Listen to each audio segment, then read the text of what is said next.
வேண்டுமென்றே திட்டமிட்டு நம்முடைய நிர்வாகி மீது வழக்கு போடுவது. சிந்திச்சு பாருங்க. 4ஆம் தேதி திரு ஸ்டாலின் அவர்கள் 2011 கொளத்தூர் சட்டமன்ற தேர்தலில் போட்டியிடுறார். அந்த தேர்தலில் முறைகேடு நடந்ததாக அப்போ போட்டியிட்ட அனைத்து இந்திய அண்ணா திராவிட முன்னேற்ற வேட்பாளர் வழக்கு தொடர்றார்.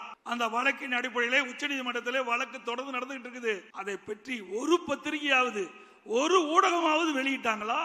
அண்ணா திமுக பற்றி நேற்றைக்கு முன்தினம் பத்திரிகையில போடுறீங்க. ஒரு நாட்டுடைய முதலமைச்சர் 2011 சட்டமன்ற தேர்தலில் கொளத்தூர் தொகுதியிலே போட்டியிட்ட அவரை பற்றி விசாரணை வருகின்ற பொழுது எந்த ஊடகம் எந்த பத்திரிகை வெளிப்படுத்தல. 2 மணி நேரம் வாதம் நடந்திருக்குது. நாளை தினம் 11ஆம் தேதி வர இருக்குதாக கேள்விப்பட்டேன். ஆக ஊடகங்களும் பத்திரிகைகளும் தர்மத்தை நீங்கள் நாட வேண்டும். பத்திரிகை என்பது ஒரு நடுநிலையா இருக்க வேண்டும் என்று திட்டமிட்டு அண்ணா திமுகவை அவதூறு செய்தியை வெளியிடுவதை நிறுத்தி விடுங்கள். ஏன் மிரட்டுறாங்களா? பயமா இருக்க மாட்டேங்குது பத்திரிகை ஊடகத்துக்கு. ஏன்னா திரு சவுக்கு சங்கர் வீட்டுல மலத்தையும் அங்க இருக்கிற சாக்கடை தண்ணி ஊத்திட்டாங்களே, அது போல இந்த ஊடக நிறுவனத்தினுடைய பொறுப்பாளர்கள் மீதும் பத்திரிகை நடத்துகின்ற உரிமையாளர்கள் வீட்லயும் ஏதாவது மலத்தையும் ஏதாவது சாக்கடை தண்ணி ஊத்திடுவான்னு பயமோ என்னமோ.